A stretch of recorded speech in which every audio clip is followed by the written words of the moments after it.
Today I'm going to talk to you about network hierarchy and assets and how they play a part or how they can improve your investigations with QRadar Advisor with Watson.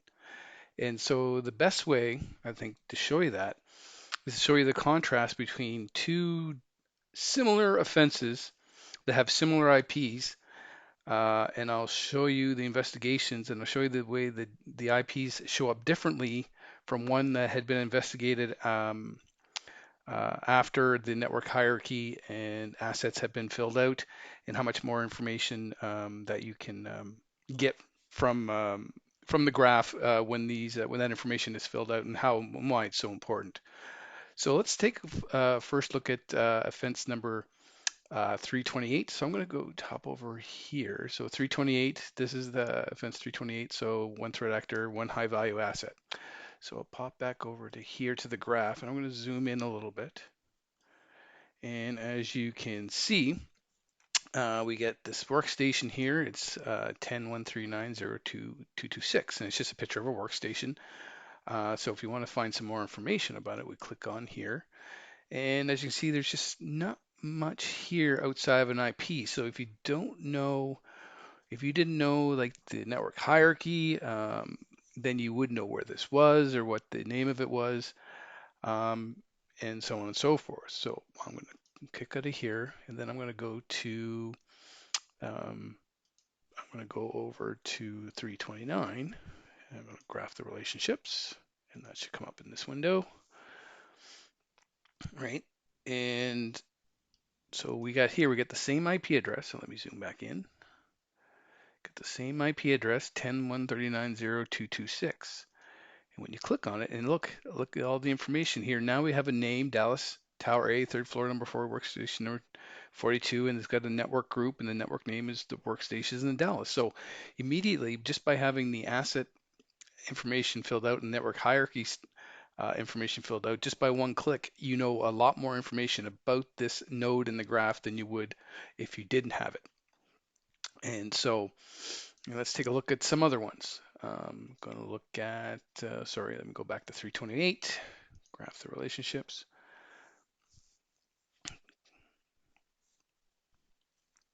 All right, so let's take a look at, yeah, we'll take a look at 192.168.2.47. Now here we get, it's got a server, so there is some information here. All right, so we do have network asset names, a network group, network name, and some asset information. But if we were to add a weight to it and make sure the weights of your assets are set properly in your asset table, how it would appear is here. Let me jump back over here and go back to 329, and I'll be the same. I'll do the same information. You can see here 192.168.247. If it had a higher weight, it would actually appear with a circle around it with a big 7 in it, and then and again, all the same information. It could just update the icon on the screen is much bigger and it draws you more attention. And if we were to go back to the offense,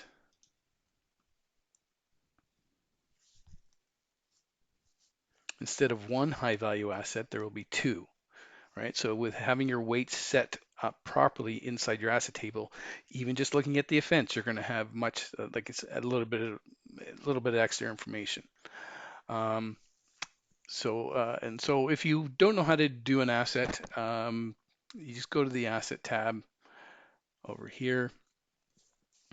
All right, and you can add an asset and do it manually. There's APIs to do it, or if you wanted to modify a certain one, the quickest way to do that is to click the Add Filter, and you can type in 192.168. This is the one we just looked at, .2.47.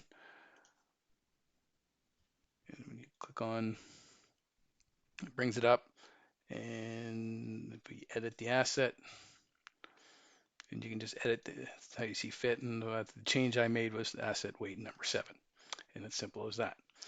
All right, so where were we? So we can go back to, so that's the network hierarchy. We can go to show you the network hierarchy too. Um, I don't want to get too deep into the network hierarchy. There's lots of material on the Learning Academy. But here you can add or edit um, all the information here to get the net ranges here, and then all the different here. So the workstations Dallas, Windows servers Dallas, and so on and so forth that you can add, and they will appear inside the nodes when they're investigated. So, all right, and there's one last thing I want to show you. If I'm going to go back to C329, graph the relationships.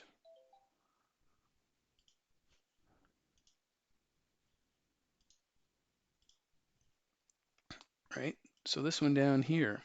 So this one down here looks a little different. It looks like a workstation. Um, that's just got a number 5 on it. And so where the information of this came, it came from a reference set called Windows servers. So if I want to go back to the main screen,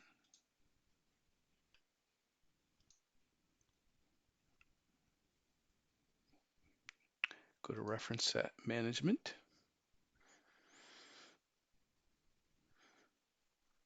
and look for Windows,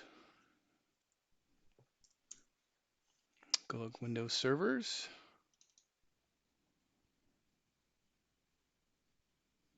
Right, you can see 172.16.107.168 is actually in this reference set. So you could populate any reference sets you want with IP addresses and have them show up in the graph like I just showed you. But once you do that, you have to go to the Watson config screen. If you go down to configuration with Watson, so once you have your reference set populated, you go to optional settings and you can go to asset identification and you can see reference sets are set here and the weight is set to 5, which coincides with the number 5 right here with the weight. So this is just a few ways that you can add much more information to the graph to ease your investigations just by making sure the assets are set up, make sure your network hierarchy set up and kept up to date, and maybe adding a few reference sets with server definitions and the weights in there such that when an analyst clicks on it, it has much more information right at their fingertips. Anyway, I'm going to end this video here. And of course, if you have any questions, please reach out to me directly. Thank you very much.